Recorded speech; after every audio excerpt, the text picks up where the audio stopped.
A todos, né? Estamos começando hoje mais duas capacitações. Então, doutor André Veiga vai fazer a sua apresentação agora. E lembrando a todos que esta vídeo está sendo gravada.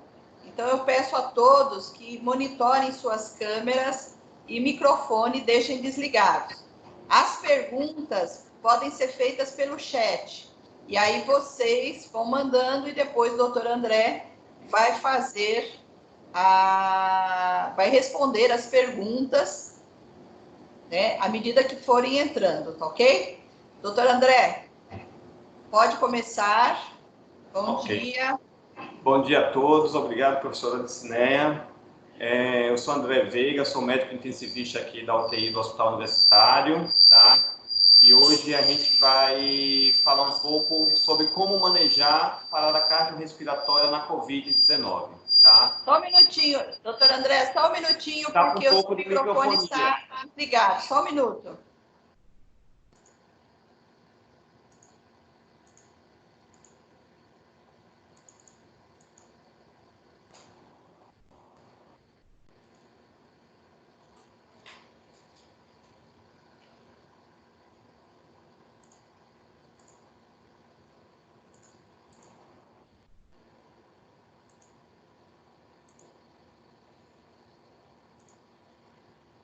Oi, chama a Igor, por favor, urgente, lá na sala que o microfone está desligado.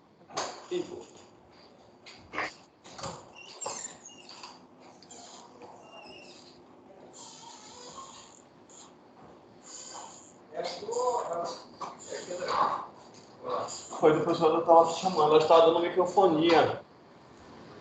O microfone dele eu tinha desligado.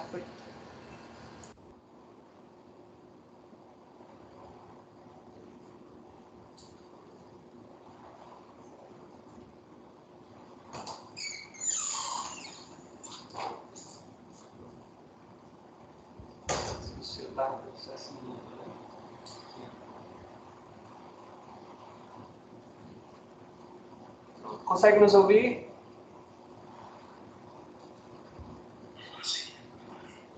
Ok.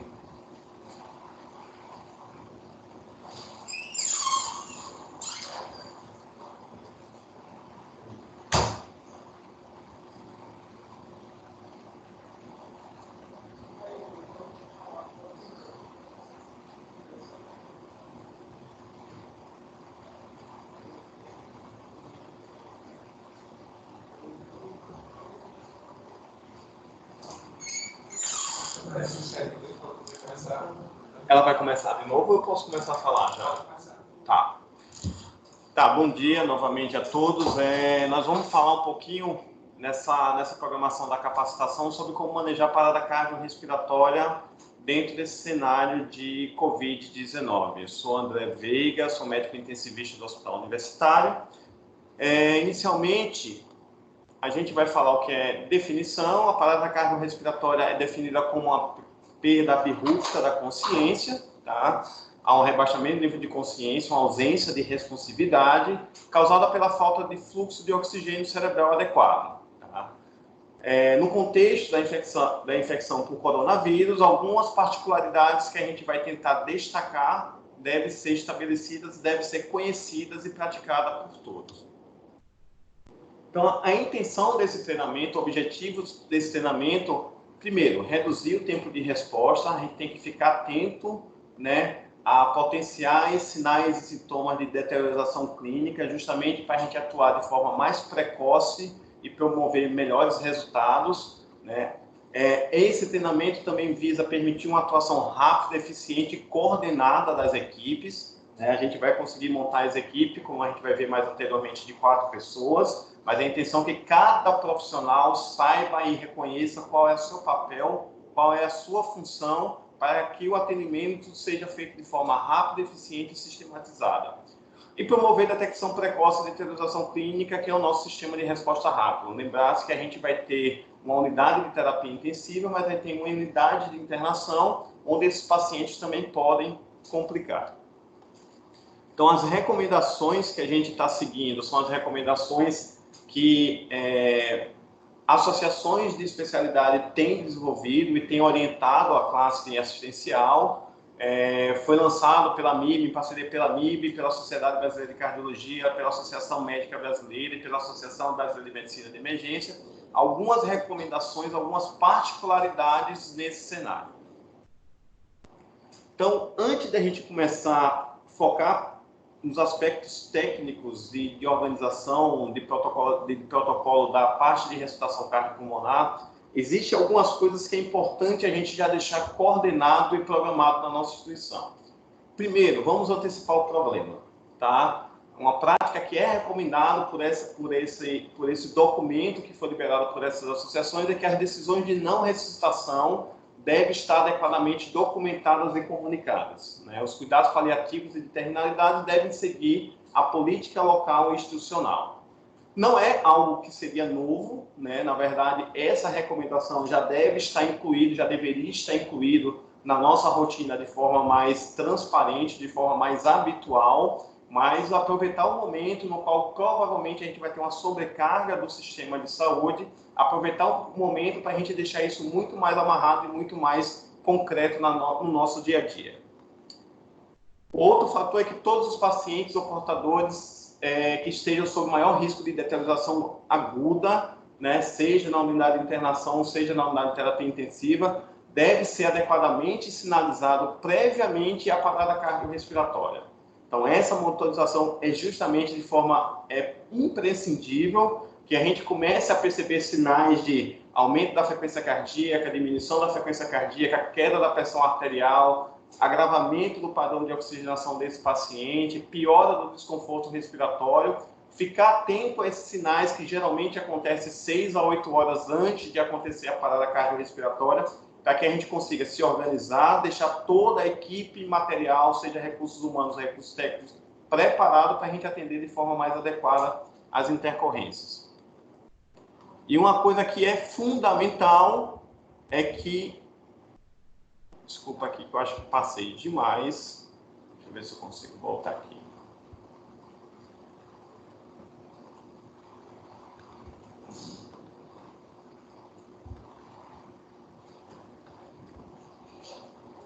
E algo que é prioritário. Deu tudo certo. Algo que é prioritário, independente do contexto que está acontecendo na intercorrência, a segurança da equipe é prioritária, tá? Todas as medidas preventivas devem estar prontas, por isso que a importância da gente prever e antecipar o problema. Então, todas as medidas preventivas devem estar prontas e todos os EPIs devem ser devidamente colocados, devidamente disponibilizados, mesmo que pequenos atrasos aconteçam no atendimento desse tipo de paciente, tá? Eu acho que a grande importância, a grande mudança de cenário que vai acontecer na nossa assistência é justamente a gente se ater à colocação e à retirada dos equipamentos de proteção individuais conforme a orientação oficial institucional da CCH. Tá? Então, acho que é nesse momento em que realmente vai fazer a diferença. Pequenos detalhes, como a gente vai ver, são pequenas recomendações para o atendimento desse tipo de paciente, mas boa parte do atendimento, na verdade, já são conforme as orientações habituais, seja no cenário COVID, seja fora desse cenário. Tá? Então, atentar-se para a colocação e retirada de EPIs. Eu sei que existe um treinamento, né, específico para o uso adequado de equipamento de proteção individual, mas como eu considero talvez o ponto crítico, o ponto-chave de qualquer parcela de atendimento em diferentes protocolos que a gente vai realizar aqui na instituição, aqui a gente deixei aqui para a gente tentar resumir um pouco a sequência que a gente tem que utilizar, né? Primeiro a gente tem que higienizar as mãos, isso é fato, né? Antes, durante, depois a gente tem que estar sempre higienizando a mão. Colocaremos primeiro o capote, o avental, depois a gente coloca a máscara cirúrgica ou a máscara N95, a depender do local e de como a gente vai atender esse paciente. A gente vai colocar o gorro, os óculos de proteção, né? Lembrar que dentro a gente vai colocar nossas luvas, né? As luvas têm que estar com o punho cerrado, com o punho todo coberto para não ter tipo de problema. E uma coisa é certa, se a gente utilizar os equipamentos de proteção individual de forma adequada, né, seja durante o uso, seja após o uso, a possibilidade de contaminação e de insegurança para toda a equipe acaba diminuindo bastante. Tá? Só a sequência de retirada, a gente retira a luva ainda no quarto do paciente, retira o capote, né, sempre tentando pegar por trás e não pegar na parte da frente do capote para não ter nenhum tipo de risco de contaminação. A gente sai do quarto do paciente, a gente sai do box do paciente, higieniza as mãos, né, e a gente vai tirando item por item os demais equipamentos de proteção individual. Então, assim, atentar-se, né, sempre estar revisitando esse passo a passo do uso adequado de equipamento de proteção individual, que eu considero que, na verdade, vai ser a grande mudança e talvez a grande contribuição que esse cenário tão conturbado vai deixar para a gente nos próximos anos da nossa assistência. Tá? E só para a gente saber as principais causas que a gente precisa intervir ou que a gente precisa ficar de olho para a gente fazer uma intervenção mais precoce, né? Então, as principais causas de PCR nos pacientes com infecção, primeiro, a hipóxia, né? Devido ao acometimento pulmonar, talvez vai ser, na verdade, o nosso grande desafio a gente prover um suporte ventilatório adequado para esse paciente, né? Associado ao quadro de hipoxemia, de insuficiência respiratória, a gente tem os quadros de choque, né? Seja por sedação, seja por infecção bacteriana associada, seja por estado inflamatório generalizado, que vai acabar contribuindo para a hipotensão nesses pacientes, tá? E outras causas, a descompensação da doença de base do paciente, lembrar que a parcela mais crítica, pelo menos nos dados epidemiológicos que a gente tem até hoje, são os pacientes mais idosos, os pacientes que têm mais comorbidade, e patologias agudas acabam descompensando as patologias de base desse paciente. Acidose, infecção bacteriana secundária, também acaba entrando nesse contexto. Com o intuito, na verdade, de reduzir um pouco, né, o trânsito e a quantidade de equipe presente no momento de atendimento, a gente estipulou que a gente terá 4 membros da equipe para atender os pacientes com parada cardiorrespiratória, tá? Médico, um enfermeiro, um técnico de enfermagem e um fisioterapeuta. Normalmente já é o costume que a gente faz nas paradas cardiorrespiratórias, talvez quando a gente tem um cenário fora Covid, a gente tem muito mais gente presente a tentar ajudar, mas a gente está num momento que a gente tem que minimizar a exposição da equipe, no momento que a gente tem que ter um uso racional de equipamento de proteção individual, e o mais interessante nisso é que a gente precisa definir adequadamente a função de cada profissional na hora da atuação, tá? Muitas vezes até com o intuito de a gente querer ajudar, a gente acaba, na verdade, buscando outras funções que poderiam ter sido realizadas por outro profissional e acabamos esquecendo das nossas funções, e aí a coordenação do atendimento à parada cardiorrespiratória acaba ficando conturbada e, consequentemente, os nossos resultados acabam ficando aquém do que a gente gostaria de atingir. Então, o médico será o responsável para coordenar a equipe, né, determinar quais drogas vão utilizar, pensar nas possíveis causas reversíveis e intervir nessas possíveis causas reversíveis, né, e será o profissional que vai garantir a via aérea definitiva para esse paciente. A gente vai falar um pouquinho das particularidades nesse cenário, tá? Então, o médico vai garantir essa via aérea definitiva, o médico vai ser o coordenador das atividades, vai estipular quem vai para a massagem, como vai ser esse rodízio da massagem cardiorrespiratória, quais são as medicações, em que frequência as medicações vão ser administradas, tá? Então, ele que vai coordenar essa equipe. O enfermeiro, ele vai estar ali junto com o técnico de enfermagem, contabilizando os tempos, que a gente sabe que tem os tempos de massagem, os tempos entre drogas e drogas, o tempo total de parada. Então, isso é importante para a gente ficar atento quando a gente deve intervir em cada momento. Então, a contabilização do tempo de parada, a contabilização dos intervalos entre as medicações, dos intervalos necessários para a troca de profissional da massagem cardíaca e a administração adequada das medicações. E o fisioterapeuta é aquele profissional que vai ficar cuidando da parte ventilatória, auxiliando a parte médica ali, ele vai montar todo o aparato, né, de proteção, né, de filtro, de barreira, e deixar conectado, ajustar os parâmetros ventilatórios para quando a gente conseguir garantir uma via aérea definitiva nesse paciente, a gente conectar na ventilação. Então é outra modificação que a gente vai falar um pouquinho mais lá na frente. Mas se a gente souber né, tiver treinado nas funções e nas obrigações que a gente tem, no papel que a gente tem durante a parada cardiorrespiratória, e a gente conseguir coordenar os esforços de forma mais simples e sistematizada possível, a gente vai conseguir ter um resultado mais favorável sem grandes complicações, tá?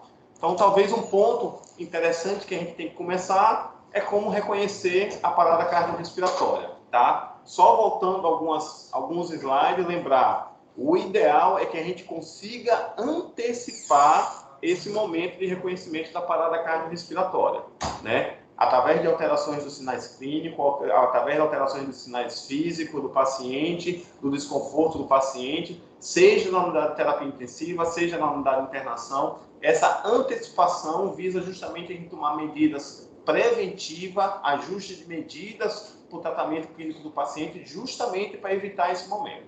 Porém, assim acontecendo, né, como é que a gente reconhece uma parada cardiorrespiratória? Primeiro, a gente tem que verificar se a vítima responde, né? Seja na unidade de internação, seja na UTI. Na UTI, provavelmente, mas isso com certeza não vai ser todo o cenário, a gente vai ter paciente que vai estar consciente ou não entubado, muitos pacientes vão estar entubados, então essa verificação da consciência não se realizará nos pacientes já entubados e sedados, tá? Mas nos pacientes que não estão conscientes ou estavam conscientes e que estão, na verdade, com nível de consciência prévio adequado, a gente vai verificar se ele responde, seja pelo estímulo tátil, seja pelo estímulo verbal, seja pelo estímulo doloroso. Então, a gente tem 3 formas de a gente verificar se o paciente responde ou tem algum tipo de movimentação. Primeiro, a gente vai falar o nome, ou a gente vai tocar nele, balançar ele. Terceiro, a gente vai fazer estímulo álgico. A gente tem 3 pontos hoje recomendados de fazer estímulo álgico no paciente, tá? Leito subungueal, tá? Trapézio, compressão, aplicação com a pinça no trapézio, e a parte supraorbitária. Paciente não respondendo, eu tenho que verificar se o paciente tem respiração e se tem pulso, tá? A verificação da respiração do pulso pode ser feita simultaneamente e não se deve postergar muito tempo esse período de avaliação. Recomenda-se em 10 segundos eu verificar o pulso em grandes artérias, principalmente na região carótida, e ver se o paciente não apresenta movimento respiratório ou apresenta aquele movimento respiratório agônico, né, que a gente chama de gastro, tá? Então, é dessa forma que a gente consegue reconhecer. Se o paciente não responde, se o paciente não tem pulso, se o paciente não tem movimento respiratório, tem aquela movimentação, aquele movimento respiratório agônico, esse paciente é identificado como parada cardiorrespiratória e os próximos passos devem seguir. Tá? Quais são as prioridades nesse tipo de cenário que pode modificar um pouco em relação ao atendimento habitual num paciente que não tem suspeita de COVID-19, tá? Primeiro, a gente vai ter que focar na compressão torácica desse paciente, tá? Então, primeiro a pessoa que entrar, ou a equipe quando entrar, uma pessoa já vai iniciar a compressão torácica desse paciente, tá? Identificação do ritmo. Tá? Identificando o ritmo, a gente tem 2 possibilidades. Ou o ritmo é um ritmo chocável, né, em que vai precisar desfibrilação, tá? Então, geralmente é fibrilação ventricular ou taquicardia ventricular sem pulso. Lembrar que o pulso a gente já verificou e não existe. Então, nesse paciente, a gente vai dar preferência para compressão torácica e desfibrilação imediata desse paciente, tá? Quando a gente desfibrilar e tiver a compressão torácica, a gente vai garantir a via aérea, a intubação desse paciente. Lembrar, ao contrário do que a gente está acostumado a fazer no atendimento de parada cardiorrespiratória fora do cenário COVID, em que uma pessoa já vai fazer a massagem, a compressão torácica, e o outro vai se posicionar na via aérea do paciente e ambusar esse paciente, inicialmente a gente não vai ambusar esse paciente pelo risco de a gente gerar gotículas e aumentar o risco de contaminação da equipe, tá? Na verdade, a preferência nesse tipo de paciente, mesmo antes de abusar, é eu garantir uma intubação orotraqueal o mais rápido possível, justamente para eu conseguir manter um sistema respiratório fechado, conectado à ventilação mecânica e diminuir o risco de produção de aerosóis, produção de gotículas e aumento do risco de contaminação da equipe assistencial. A RCP deve ser iniciada por compressões torácicas e monitorização do ritmo da parada cardiorrespiratória, justamente para definir se eu tenho alguma estratégia imediata de desfibrilação. Se eu tiver um ritmo chocável, seja fibrilação ventricular, seja taquicardia ventricular sem pulso, eu vou imediatamente desfibrilar, dar choque no peito desse paciente e se eu não tiver, eu vou conduzir vou fazer a condução da ressuscitação cardiorrespiratória, como a gente vai ver a seguir. Falando só um pouquinho da massagem cardíaca, né? A gente vai acabar priorizando, vai ser a nossa primeira medida quando a gente chegar no paciente, identificar esse paciente que está em parada cardiorrespiratória. Só alguns aspectos técnicos aí. A gente vai posicionar 2 mãos, tá? Na metade inferior do externo, que é esse osso central do tórax da gente. Talvez um ponto de referência que a gente pode utilizar é a gente marcar o nosso, né, a nossa região tenar em cima do externo, na região entre os mamilos, tá? Que a intenção da gente é justamente comprimir o externo sobre o coração, para que a gente consiga fazer esse tipo de compressão, tendo um contrapeso atrás à coluna vertebral, tá? Importantíssimo. A cada 2 minutos a gente precisa alternar, tá? O profissional que está na massagem cardíaca. Tá? Isso é uma coisa já recomendada, mesmo que eu não sinta sinais de fadiga ou cansaço ou de dor, a gente precisa alternar porque já tem estudos que demonstram que mesmo você não tendo sintomas que está entrando em cansaço, a nossa eficiência, a nossa eficácia da massagem cardíaca, ela acaba diminuindo, tá? A gente tem que realizar as massagens cardíacas numa frequência em torno de 100 a 120 minutos, com a depressão importante da caixa torácica, né, ali em cima da região external, e dando tempo para que essa caixa torácica volte a se expandir, tá? Não adianta eu ser muito rápido e não permitir que o coração contraia quando eu comprima e ele consiga se expandir e encher de sangue novamente, tá? Então, essa aqui, nessa figura, a gente consegue ver a localização adequada em cima do externo. Como ponto de referência, a gente pode utilizar a linha, né, entre os 2 mamilos, tá? E a posição aqui à direita, a gente tem que tentar utilizar ao máximo o peso do tronco para a gente justamente evitar cansaço a posterior, tá? Outro detalhe em relação à parada cardiorrespiratória nesse COVID é o que a gente já falou. A gente vai preferir a aquisição da via aérea avançada como forma prioritária, tá? Eu não vou colocar máscara de oxigênio nesse paciente, eu não vou ambusar esse paciente antes de tentar entubar. Nesse momento já deve ter um profissional verificando o ritmo, fazendo a compressão cardíaca desse paciente, e o médico responsável já vai entrar junto com a enfermeira preparando todo o equipamento de laringoscópio, de tubo para entubar esse paciente, e o médico já se posicionando na cabeceira do paciente para garantir o mais rápido possível a via respiratória desse paciente, tá? Isso é uma recomendação muito fato e é uma recomendação que é baseada e justificada na diminuição da produção de gotículas e tentar diminuir a exposição e a contaminação da equipe assistencial, tá? Assim que eu garantir a via aérea do paciente, tá? Eu vou montar a fisioterapia nesse momento, naquela função, já está montando o sistema todo, que na capacitação de intubação traqueal, o pessoal vai falar com maior propriedade, mas vai ser o sistema de aspiração fechada, vai ter a nossa traqueinha, vai ter o nosso filtro EPA, e a gente vai conectar diretamente no ventilador, né? E aí é outro ponto que acaba modificando do atendimento tradicional da ressuscitação cardiopulmonar. Enquanto a gente entuba o paciente, a gente acaba fazendo as ventilações com AMBU, a gente vai, na verdade, entubar o paciente e conectar diretamente esse paciente, essa via que já está fechada com o filtro e com o sistema de aspiração fechado, diretamente na ventilação mecânica.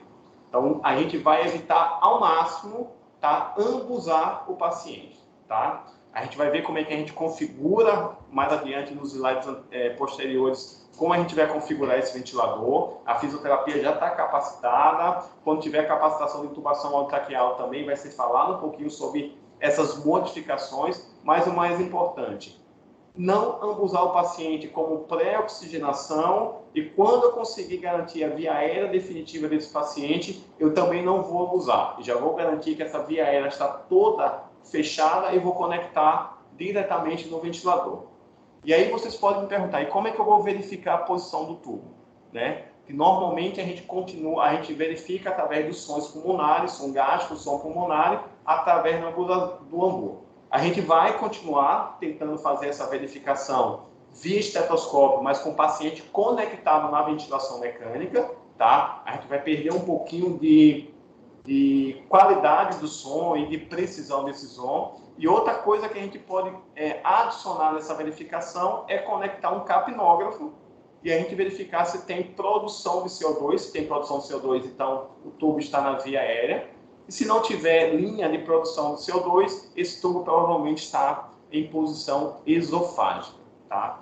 Então, esse é o cenário ideal. Eu cheguei, né, a enfermeira preparou o material para entubar, a fisioterapeuta já deixou todo o material de vias aéreas pronto, eu vou chegar lá, entubar o paciente, tá?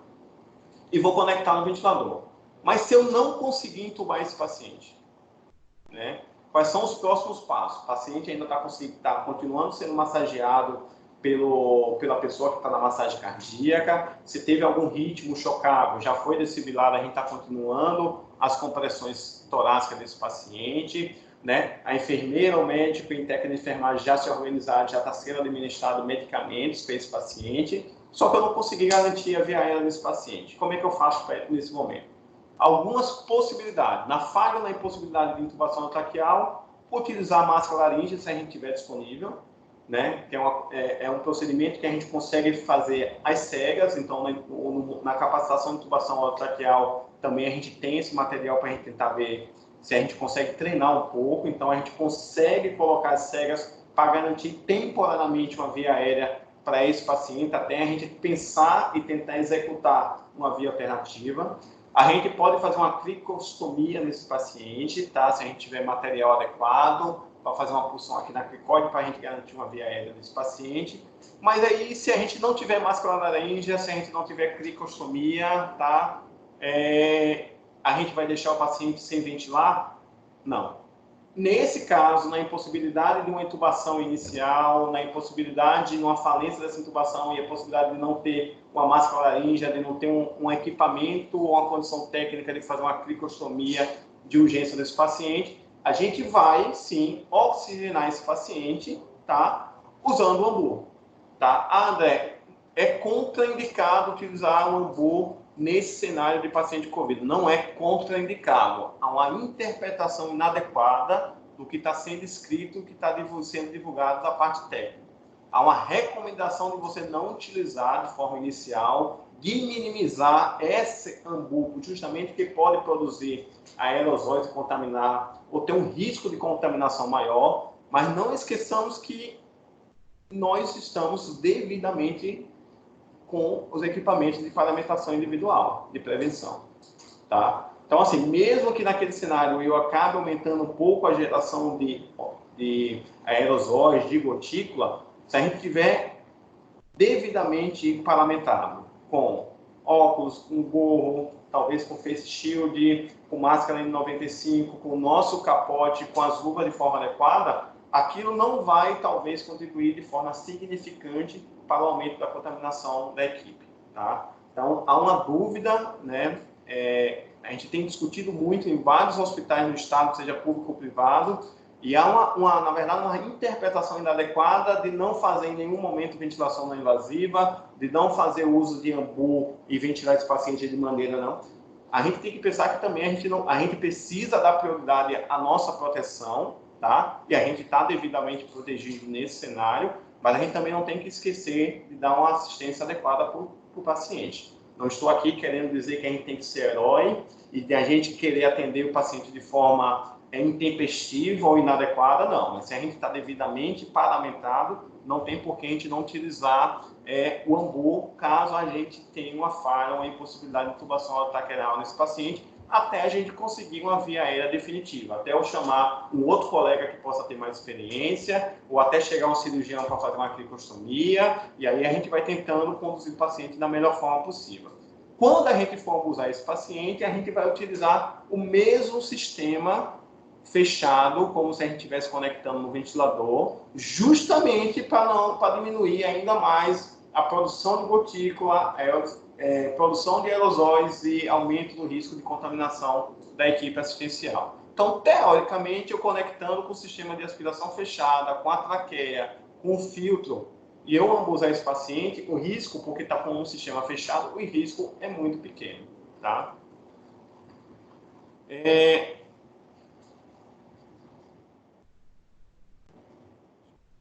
Claro, tá? Como eu falei para vocês, a gente não vai, quando a gente garantir uma via aérea definitiva desse paciente, se a gente tiver disponível e vai ter disponível o ventilador, a gente não vai abusar esse paciente. Eu entubar esse paciente ou eu com a matrícula desse paciente, a gente vai conectar diretamente no ventilador e você pode questionar, mas André, na condução habitual de uma ressuscitação cardiopulmonar, a gente, quando o paciente para na ventilação mecânica, a gente acaba retirando e ambusando esse paciente. Lembrar que isso é uma recomendação nesse cenário específico, justamente para diminuir a exposição da equipe assistencial, a gente tem como ventilar esse paciente sem abusar e diretamente no ventilador. Só que a gente precisa seguir algumas recomendações, tá? Porque a equipe da fisioterapia aqui do Hospital Universitário já está totalmente conhecedora disso aí e sincronizada para realizar isso da forma mais rápida e adequada possível. A gente vai manter o paciente conectado no ventilador, né, e vai colocar em modo assincrônico. Lembrar que eu estou massageando ele ali o tempo inteiro, tá? Então, se aquela massagem, se ele estiver no modo sincrônico e aquela massagem, o ventilador captar como se fosse um movimento respiratório do paciente, ele não vai entrar. Então, assim, no modo assincrônico, ele vai promover ventilação independente de qualquer tipo de estímulo que possa interferir nessa ventilação. A gente vai colocar um FO2 de 100% para garantir o máximo de oxigenação durante a parada do paciente, manter uma frequência do respirador entre 10 e 12 incursões por minuto, que é o que a gente faz se a gente tivesse ambulando o paciente, tá? E alguns ventiladores mais modernos, se disponível, a gente já pode ver dessas configurações, já colocar o modo RCP-PCR, que ele já, na verdade, já coloca o modo assincrônico, já coloca para ventilar com a fração de inspirada de 100% e com a frequência respiratória de 10 a 12 por minuto, tá? As medicações são as mesmas medicações, não vai mudar em nada na condução ambiente COVID e fora COVID, tá? A principal medicação, talvez a mais frequente que a gente utiliza é a adrenalina, tá? Em outras épocas a gente já usou vasopressina, atropina, mas isso já foi enxuto e hoje o que a gente tem medicação é a adrenalina. A gente vai fazer 1 miligrama a cada 3 a 5 minutos. O médico que vai ser o coordenador da equipe que está prestando assistência na parada cardiorrespiratória, ele que vai definir essa regularidade, tá? Voltando lá no início, no papel do enfermeiro, de contabilizar esse tempo. Isso é importante da gente manter uma alça fechada, da gente manter uma comunicação adequada nesse cenário, justamente para a gente não esquecer passo a passo desse paciente. Lembrar, o paciente está em parada cardiorrespiratória, o fluxo na periferia está bastante diminuído, tá? E toda vez que a gente injetar uma droga, né, se for na periferia, a gente vai injetar 20 ml de soro e levantar esse membro a fim de promover uma maior trânsito e um trânsito mais rápido para a circulação central. A amigdalona e lidocaína a gente acaba utilizando principalmente quando a gente tem arritmias, né, que são aqueles ritmos chocáveis que a gente falou, taquicardia ventricular ou fibrilação ventricular, né? O tratamento inicial e de prontidão é a desfibrilação desse paciente, mas na persistência dessas arritmias, a gente pode usar a amigdalona, a gente pode usar a lidocaína, tá? Nesses casos mais graves, como o paciente está chocado, pode ter disfunção renal, pode ter acidose metabólica, pode ter hipercalemia, o uso de bicarbonato também faz factível, a depender do contexto clínico e do que a gente está conduzindo naquele momento. O sulfato de magnésio também a gente pode usar em alguns tipos específicos de arritmia, como o torsade de Puan, que é um tipo de taquicardia ventricular, e gluconato de cálcio quando o paciente tem hipercalemia, que a gente pode associar à medida do bicarbonato, tá? A periodicidade dessa droga, a frequência dessa droga, até quando a gente vai continuar administrando essa droga, vai ser coordenado e orientado pela equipe médica, tá? Isso aqui só é um cenário geral, tá? Só para a gente ter uma noção geral de como se desenhará, de como vai ser construída esse atendimento, tá? Isso aqui é um slide, é uma figura de uma parada cardíaca habitual, mas a gente vai falar aqui e vai colocando os pontos de particularidades do contexto COVID, tá? Então, no primeiro momento, a gente vai identificar o paciente. Isso aqui é um slide de um paciente que tem um ritmo chocável, tá? Se o paciente tem FV, que é fibrilação ventricular, ou se o paciente tem uma taquicardia ventricular sem pulso. Primeira coisa, quem tiver lá, que identificou que o paciente está em parada cardiorrespiratória, como é que a gente identifica que o paciente tem parada cardiorrespiratória? Ele não responde, seja ao estímulo verbal, seja ao estímulo tátil, seja ao estímulo doloroso, ele não tem resposta. não tem pulso, né, em grandes artérias, né, não demorar mais do que 10 segundos para verificar esse pulso, e não tem movimento respiratório, ou quando tem movimento respiratório, tem aquele movimento respiratório agônico que a gente chama de gasping, tá? Essa pessoa que entra logo vai começar a fazer a massagem cardíaca, conforme a orientação que a gente fez mais adiante, tá? Identificar o ritmo, a gente identificando que é uma fibrilação ventricular, uma taquicardia ventricular, já trazer o desfibrilador para a gente realizar o choque, tá? A desfibrilação desse paciente o mais rápido possível, tá? Terminou o choque, a gente não vai checar o pulso, assim como é recomendado na parada cardiorrespiratória habitual. Eu desfibrilei o paciente, eu não vou checar pulso, eu não vou checar ritmo, eu vou, na verdade, massagear o paciente a cada 2 minutos, tocando, né, o socorrista ou o profissional que está na massagem a cada 2 minutos, tá? E nesses intervalos eu vou fazendo adrenalina, caso o paciente continue em parada cardiorrespiratória, ou amidalona e lidocaína, caso esse paciente, né, continue com ritmo chocável, seja fibrilação ventricular, seja taquicardia ventricular, tá? Detalhe, a partir do momento que eu dei preferência nesses pacientes com ritmo chocáveis, a fazer a massagem cardíaca inicial até a preparação do desfibrilador, desfibrilar esse paciente o mais rápido possível, lembrar, garantir a via aérea definitiva diretamente para esse paciente, tá? Não vou ficar abusando esse paciente para oxigenar, com aquele esquema didático que a gente tem o suporte básico de vida, eu só vou abusar, quando partir para o suporte avançado, eu vou intubar esse paciente. Compressão torácica, desfibrilação, intubação orotraqueal. Caso eu não consiga intubar, eu vou ver se eu tenho disponível máscara laríngea, se eu tenho disponível o material ou recurso humano para fazer uma crico. Se eu não tiver nada e não conseguir intubar, né, chamar um outro profissional, ambusar, oxigenar esse paciente e aí tentar fazer a intubação, se assim for. Lembrar, intubar o paciente, se o paciente já estiver intubado, eu só vou mudar o modo ventilatório do paciente, né, no modo assincrônico, com aquelas recomendações. Se o paciente ainda não estava intubado, na verdade eu vou conectar diretamente a ventilação mecânica, tá? Mais importante, em vez de a gente só tentar dar as medicações para tentar restabelecer a circulação espontânea desse paciente, né, lembrar das possíveis causas reversíveis, né? Porque se a gente atuar mais precocemente nessas causas reversíveis, maior a probabilidade desse paciente retornar à circulação espontânea com menor sequela possível. Então, como a gente falou, talvez as principais causas sejam a hipóxia e a hipotensão. Então, verificar a hipovolemia, verificar o uso de droga vasoativa, adequar a oxigenação desse paciente. Mas não esquecer que esses pacientes vão ter disfunções orgânicas, disfunção renal, então ele pode ter acidose, ele pode ter hipercalemia. Tá? Ele vai ter procedimento, ele vai ser ventilado com nível espessórico elevado, então se atentar da possibilidade de pneumotórax nesse paciente e fazer a devida intervenção. Por exemplo, o paciente estava estável com os parâmetros ventilatórios e de repente ele acabou tendo hipoxemia súbita, abrupta, né? Se estava na ventilação mecânica, utilizando o PIP elevado, aventar a possibilidade de pneumotórax nesse paciente, porque não vai adiantar ficar dando adrenalina, fazer compressão ou ventilar esse paciente, se eu não tirar o fator causal que levou à parada cardiorrespiratória. No caso de um ritmo não chocável, que é atividade elétrica sem pulso ou a sistolia, acaba ficando mais básico, porque a gente não tem o protocolo de desfibrilação e a gente não tem a necessidade de utilização de drogas antiarrítmicas nesse paciente. A gente vai iniciar a compressão torácica o mais rápido possível. Como não tem ritmo chocável, a gente não vai utilizar o desfibrilador e a gente vai, conforme anteriormente falado, garantir a via aérea definitiva para esse paciente, tá?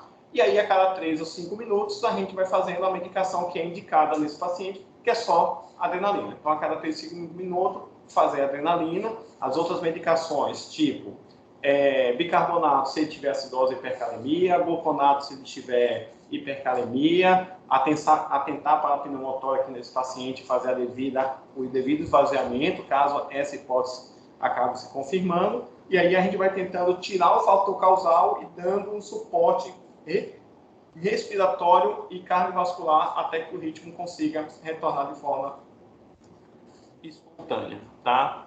E aí tem um outro detalhe, aí talvez seja uma nova situação, talvez não tão corriqueira aqui no nosso ambiente do hospital universitário, mas que a gente já se deparou em outros hospitais, tá? Que é essa posição que vocês podem encontrar o paciente, tá? Isso é o que a gente chama de posição prona, né? A gente normalmente encontra o paciente na posição deitada, de barriga para cima, ventilado, cabeceira elevada, mas existe esse tipo de recrutamento do pulmão, vamos assim se falar, que é a gente colocar o paciente de cabeça para baixo, né, naqueles pacientes que têm uma hipoxemia grave, a despeito de todo o suporte ventilatório que você está dando ao paciente, justamente para você ampliar a área de alvéolo que consiga ter uma ventilação adequada e tentar melhorar a oxigenação desse paciente. Existem os critérios de indicação muito bem definidos, né? Existe um protocolo específico só para indicações, contraindicações e como fazer essa posição no paciente que está entubado, com catéter cheio de tubo. Existe todo um passo a passo, um checklist que a gente precisa fazer, tá? Mas a gente pode encontrar um paciente que está nessa posição, na posição prona, ele pode ter uma parada cardiorrespiratória, né? Sabemos que o ideal seria que a gente conseguisse virar o paciente e fazer a massagem cardíaca e fazer toda a sequência que a gente falou até agora na posição habitual, tá? Porém, muitas vezes a gente não vai ter tempo de virar esse paciente, principalmente se o paciente tiver uma súbita parada cardiorrespiratória. E outra coisa, a gente talvez vai colocar o paciente mais em risco se a gente tentar virar esse paciente às pressas, de perder o tubo, né, e aí acabar contaminando mais todo mundo, e aí desarmando mais o pulmão, de perder os acessos do paciente, a gente não conseguir administrar as medicações de forma adequada nesse paciente, tá? Então, existe já uma recomendação, tá, de como a gente proceder nesse tipo de cenário. Então, na verdade, a gente tem duas recomendações. Desculpa aqui, teve algum slide que faltou. A gente vai massagear o paciente nessa posição. A gente não vai virar, tá? A gente vai massagear o paciente pelas costas, que é o que a gente chama de massagem cardíaca invertida, tá? E na posição habitual, que eu falei para vocês que é em cima do externo, tá? Entre a linha mamilar, na posição de massagem cardíaca invertida, a gente vai fazer se posicionar da mesma forma, e a gente vai massagear em cima da coluna vertebral entre as duas escápulas. Então, essa é a localização recomendada para a gente fazer esse tipo de massagem, tá? Uma outra coisa que a gente pode fazer, tá? É fazer o que a gente faz uma manobra de contrapeso. Por quê? Quando na massagem cardíaca habitual, a gente massageia o externo, o coração está embaixo do externo e ele tem a coluna ali para a gente comprimir e ter um contrapeso. Nessa posição que vai ter um travesseiro para prevenir lesão por pressão, que é uma situação não das mais habituais, muitas vezes talvez a gente vai perder esse contrapeso da parte posterior. Então, um profissional de saúde pode colocar a mão por baixo do paciente, na localização torácica, onde o profissional que está massageando está localizado e fazer um tipo de contrapeso para tentar aumentar a eficiência da manobra, tá? Então, na massagem cardíaca, a gente vai massagear o paciente nessa mesma posição. Se o paciente já está ventilado e vai estar ventilado para estar nessa posição, a gente só vai mudar os parâmetros do ventilador, não vamos modificar em nada, não vamos abusar. Quem vai fazer esse tipo de ventilação é o ventilador mecânico. E a gente vai utilizar a massagem cardíaca invertida na posição interescapular em cima da coluna vertebral. E caso necessário, se a gente achar que não tá conseguindo ter uma efetividade na nossa massagem cardíaca, a gente pode fazer uma manobra de contrapeso, tá? Um profissional coloca a mão embaixo do paciente, na região oposta onde está sendo massageada, justamente para ter um anteparo posterior. E para desfibrilar, lógico, a gente tem os ritmos chocáveis, né? A fibrilação ventricular e a taquicardia ventricular sem pulso. A gente vai fazer, em vez de na posição habitual, a gente vai colocar as pás na região infraclavicular direita e no ápice do paciente. Quando o paciente está na posição invertida, na posição de prona, a gente vai colocar o que a gente colocaria aqui na frente, aqui na região escapular. A gente só vai, em vez de colocar na frente, a gente vai colocar aqui atrás. E a outra a gente vai colocar na linha axilar média, na região axilar, tá? Então, esse é o posicionamento, seja por pás, né, de marca-passo transcutâneo, seja com as pérolas, com as pazinhas para a gente desfibrilar o paciente. Então, na posição prona, essas são as duas recomendações, as duas características que podem diferenciar, ou talvez a gente não está muito habituado, tá? Então, a gente vai fazer a massagem cardíaca invertida com ou sem contrapeso para tentar melhorar a efetividade. E no caso da desfibrilação, a gente vai fazer a desfibrilação também posterior, tá? Então, está aquela estruturação posterior. Importante também é a gente definir, como a gente colocou logo lá no início, a possibilidade de prever e antever problemas do paciente. Talvez seja o momento da gente realmente discutir o grau de intervenção, o grau de investimento. Em alguns pacientes já tem um status clínico e funcional muito ruim, com comorbidades que não tem mais nenhuma proposta de tratamento, né? Não é que a gente vai começar a discutir cuidados paliativos, terminalidade, aviso de não ressuscitar porque o Covid apareceu. Na verdade, a gente já deveria estar discutindo isso há muito tempo, tá? E para interrupção dos esforços, né? Aqui, na verdade, não é uma definição, não é um checklist que se tiver algum a gente vai, mas assim, aqui são alguns achados que podem, na verdade, facilitar o raciocínio da equipe quando eles se comunicarem para ver se tem a necessidade de manutenção dos esforços de ressuscitação cardiopulmonar.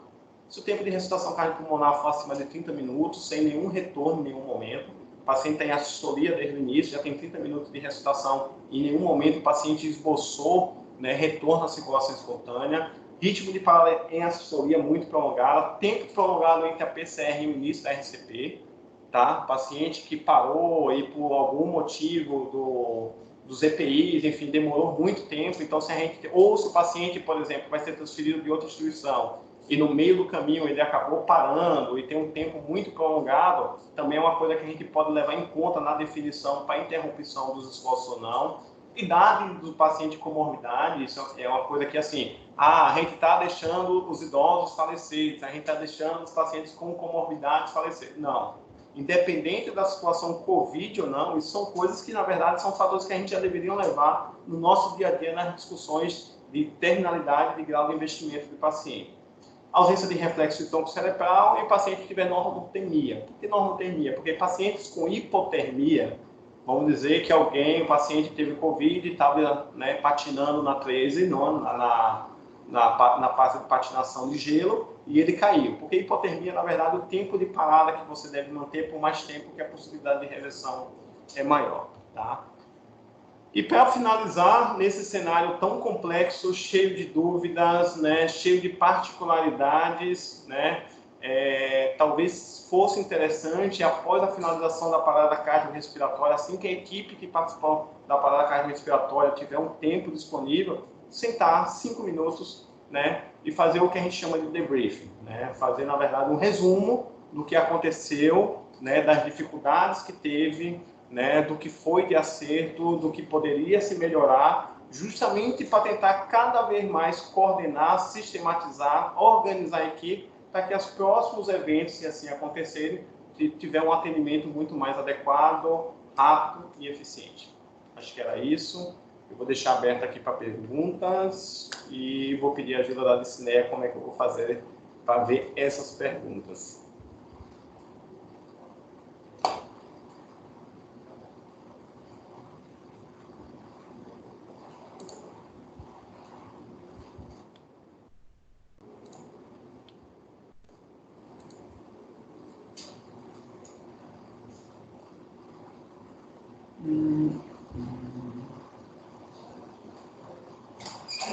Oi.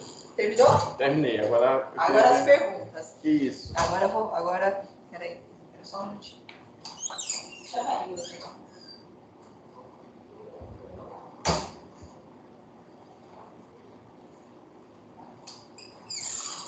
sei qual é isso. Não sei. 3 a 4 dedos. Nossa, tem 21 perguntas.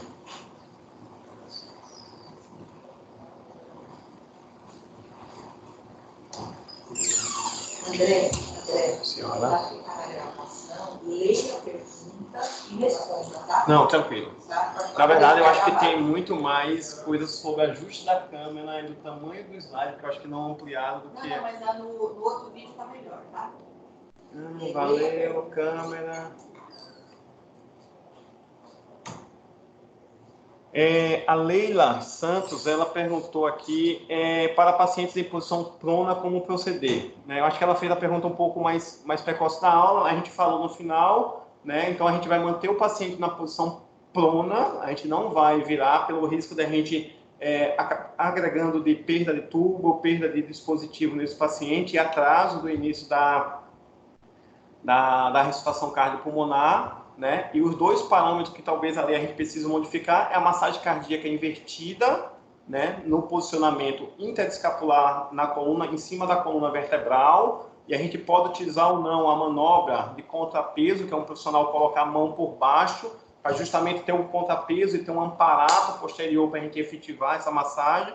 E na desfibrilação, né? A posição inicial de desfibrilação é região infraclavicular direita e ápice do coração, mas na posição prona a gente vai colocar na escápula à direita e na linha axilar média, né, na parte da esquerda.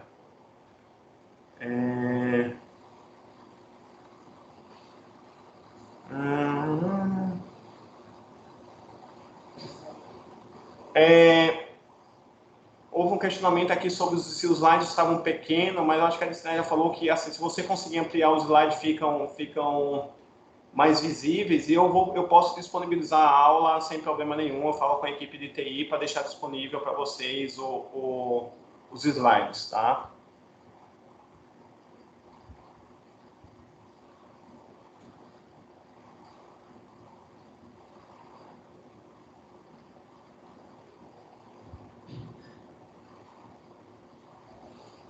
Tem uma pergunta da Priscila Salles aqui, que quando geralmente a gente desfibrila o paciente, realmente a gente tira da conexão do ventilador, tá?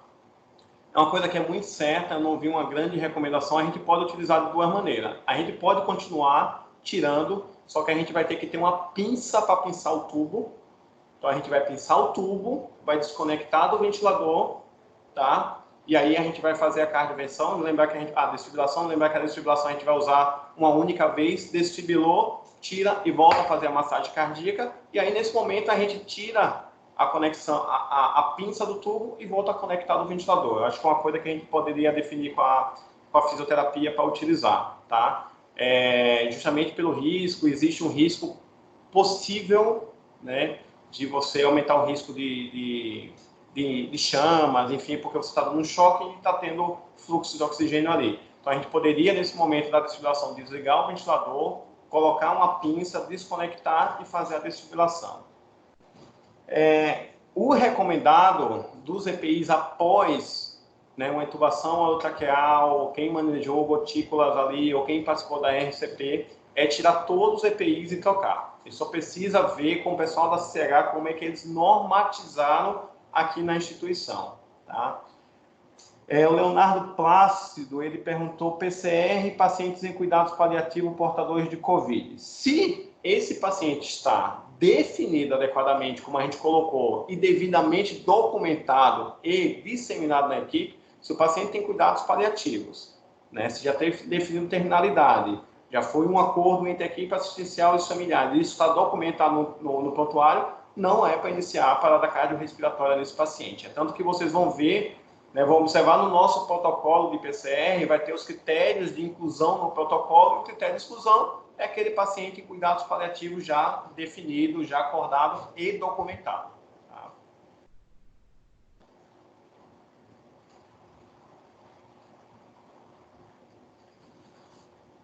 Estou disponível para mais perguntas, por enquanto. Tubo seletivo, qual recomendação para posicionar? Desinsuflar o cuff. Sim, teremos que desinsuflar o cuff, porque se a gente puxar com o cuff insuflado, a gente vai, na verdade, lacerar a traqueia. Lembre-se, todos os procedimentos de recomendação de não abusar inicialmente, que está tendo uma grande interpretação um pouco diferente, eu indicar ou recomendar não abusar inicialmente o paciente não quer dizer que em algum momento não vá ter que abusar esse paciente. Eu recomendar uma intubação precoce nesse paciente e evitar fazer ventilação não invasiva não quer dizer que eu não vá fazer ventilação não invasiva ou postergar essa intubação a depender do quadro clínico do paciente. Assim como na parada cardiorrespiratória, tá? Se a gente precisar, o paciente está lá com tubo, tá? Seletivo, tá? O que é que a gente vai ter que fazer? A gente vai clampear esse tubo, vai desinsuflar o cuff, vai ter o risco de agonização? Vai. Mas, teoricamente, esse paciente está sedado, esse paciente já está curalizado muitas vezes, então a possibilidade dele gerar movimento respiratório tossir é diminuto.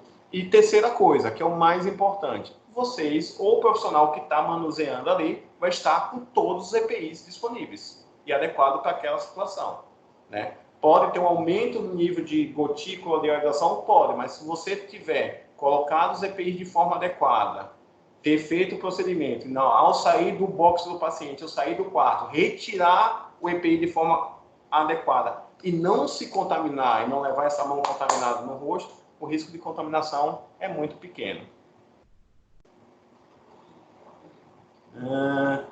Por que alguns tutoriais recomendam não usar fio guia?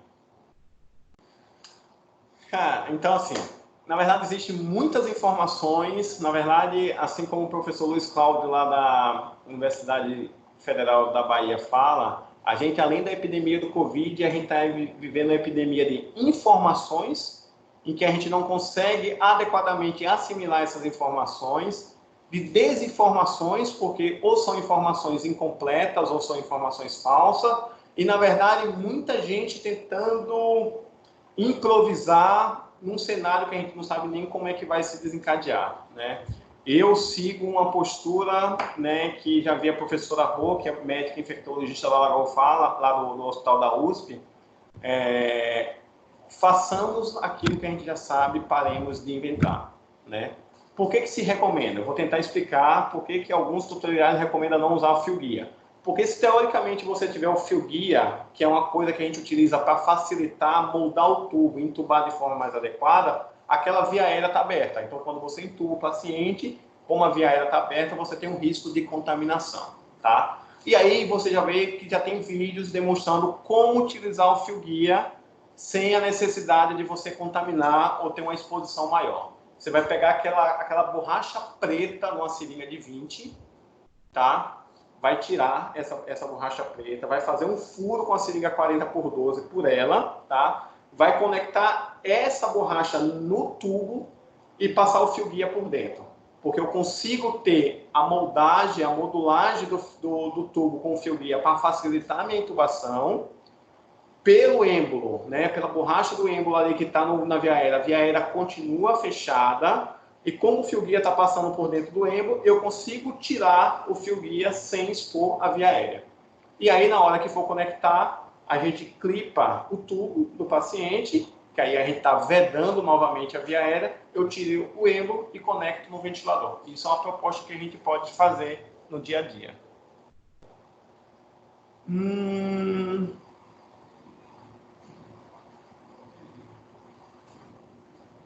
Poderia colocar mais uma vez a posição das pás prona? Posso, Diogo? Deixa eu só terminar aqui algumas perguntas, já coloco novamente aqui exposto. A Patrícia Nobre está perguntando, poderia desligar o respirador também na hora de reposicionar o tubo orotraqueal? A gente pode pausar. Lembrar que assim, isso é uma coisa que tem que ser muito bem coordenada, tá? Para a gente não só estar pensando na nossa proteção e colocando os pacientes numa situação mais vulnerável do que já se encontra. Geralmente são pacientes que precisam de PIP mais elevado, é paciente que está com hipoxemia, tem uma troca gasosa ruim. Quanto mais tempo isso demorar, maiores são os riscos de complicações para esse paciente, tá? Então, se eu precisar, por algum motivo, rapidamente puxar ou reposicionar o tubo, essa atividade tem que ser bastante orquestrada para ser no menor tempo possível e eu voltar a ventilar o paciente de forma mais adequada.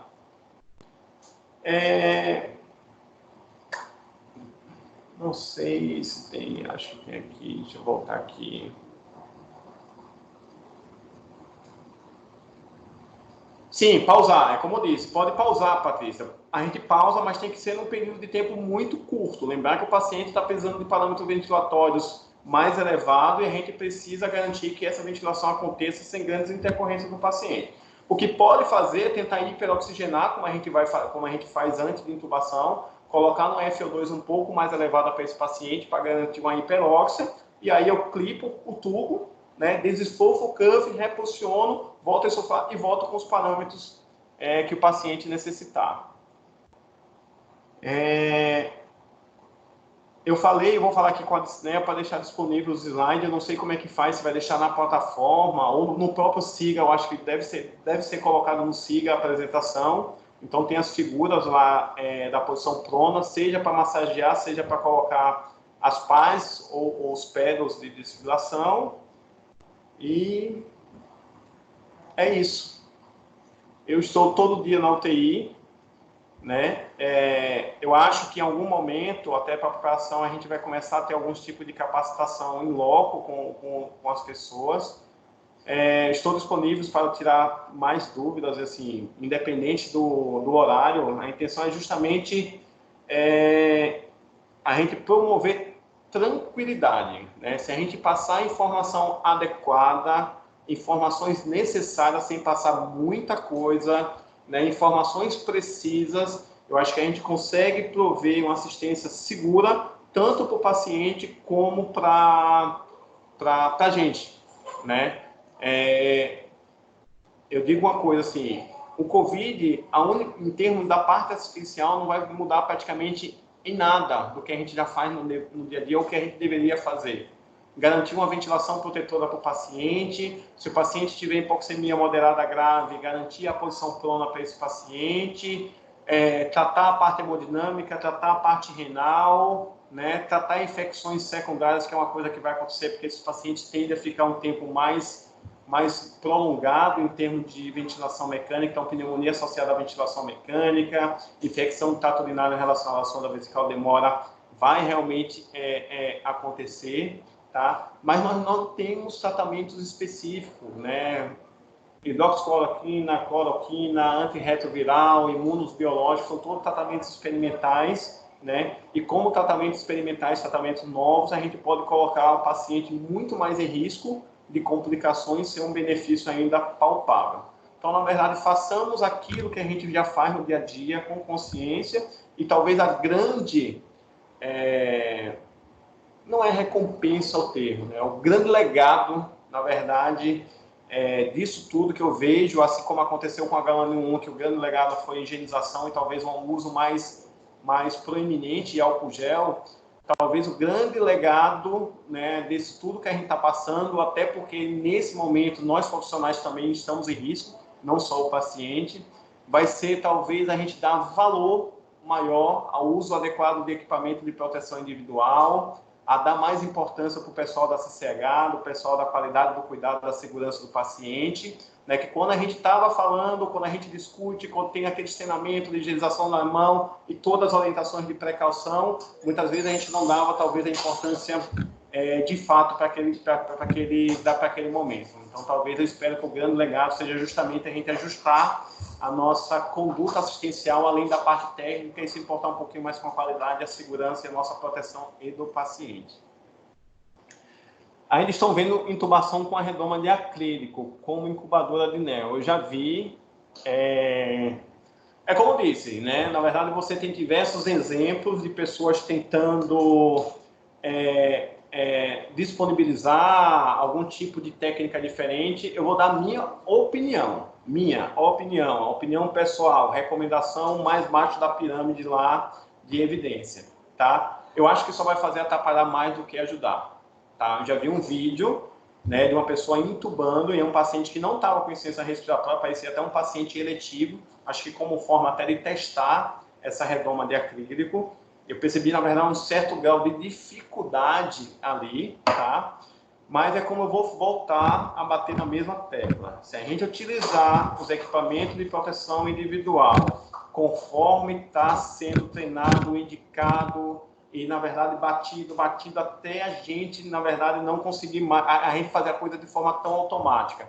E eu me preocupar no momento que eu coloco os equipamentos e, principalmente, no momento que eu retiro, né, o equipamento, que está se demonstrando que é o momento onde a gente se contamina, né? Lembrar que a gente, para se contaminar, muitas vezes, a não ser que a pessoa tussa na nossa cara, né? Na verdade, a gente vai se contaminar muitas vezes pela mão, por tocar em computador, tocar em alguma coisa que a gente não fez a higiene das mãos de forma adequada e a gente levar isso no rosto. Né? Então, esse talvez seja o maior momento de contaminação. Se naquele momento, seja para intubação orotraqueal do paciente, seja caso haja necessidade de ambusar o paciente, seja caso haja necessidade de fazer uma ventilação não invasiva, a gente tiver com devido equipamento e se proteger e principalmente retirar de forma adequada e lavar as mãos, o risco de contaminação é muito baixo. Tá? Disponibilize em aula aberta no SIGA sem precisar logar, muito sem senha funcionando. Aí eu vou deixar para a Dicineia. Eu sei que essa aula vai estar sendo gravada, eu estou aqui me sentindo num palanque, assim, num jornal com 2 computadores ao mesmo tempo, mas eu sei que um é para estar interagindo com vocês e a outra está sendo gravada para justamente ser disponibilizada no SIGA. Mas em termos de acesso sem senha, aí eu acho que a Dicineia, a equipe da TI, precisa ver.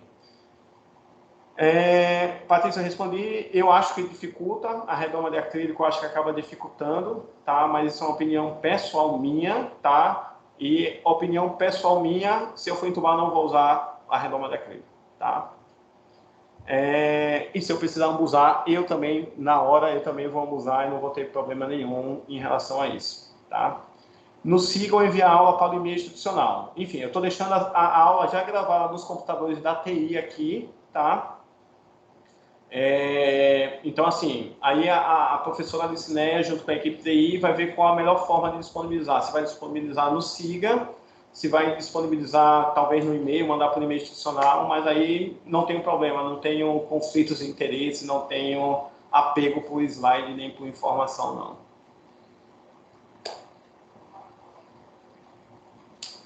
Pessoal, obrigado pela participação. Eu acho que é um momento mais de a gente realmente fortalecer o nosso conhecimento. Eu acho que muitas coisas são iguais, como eu disse, são iguais ao que a gente já estava fazendo, com algumas particularidades. Lógico, a gente vai, na verdade, ver como é que a gente vai atuar quando realmente tivermos paciente, quando a gente tiver contato com esse paciente, tá? Mas a gente está à disposição aí no hospital para qualquer dúvida, qualquer discussão. Também eu posso não saber a dúvida e posso, na verdade, procurar e depois eu dou um feedback. Obrigado, bom dia. Ok. Ok. Não, deixa aí que eu vou agora apresentar a Janice. Ah, tá bom. Tá bom? Pessoal, boa tarde, bom dia, né? Então, o doutor André agora vai se retirar e a doutora Janice vai começar a apresentação dela. Eu vou pedir para vocês 5 minutinhos, que é o tempo de vocês tomarem uma água, né? Pegarem um lanchinho, e enquanto nós vamos copiar as apresentações, a apresentação de doutora Janice. Só para esclarecer, eu vi aí no chat muitas perguntas sobre a disponibilização das aulas gravadas. Sim, leva um tempinho, né? Mas hoje, provavelmente hoje à tarde ou amanhã, nós já deixaremos disponível no portal SIGA. Aí vocês vão poder baixar. Ah, mas eu não estou no HU. Peça para algum colega entrar, baixar a aula e te enviar por e-mail, tá ok? Como o vídeo ele pode ficar um pouco, né, extenso, então o ideal é que a gente faça a troca por algum outro dispositivo, tá bom? Mas nós vamos tentar ver se conseguimos colocar até na página do HU, né? Porque de repente esse vídeo pode ser útil aí para vários outros profissionais que não estão tendo essa oportunidade de assistir essas capacitações, tá ok? Então, aguardem um minutinho, vou desligar o som, vou desligar a câmera para que a gente faça a troca dos apresentadores, tá? Muito obrigada. Obrigado. Deu certo? Esse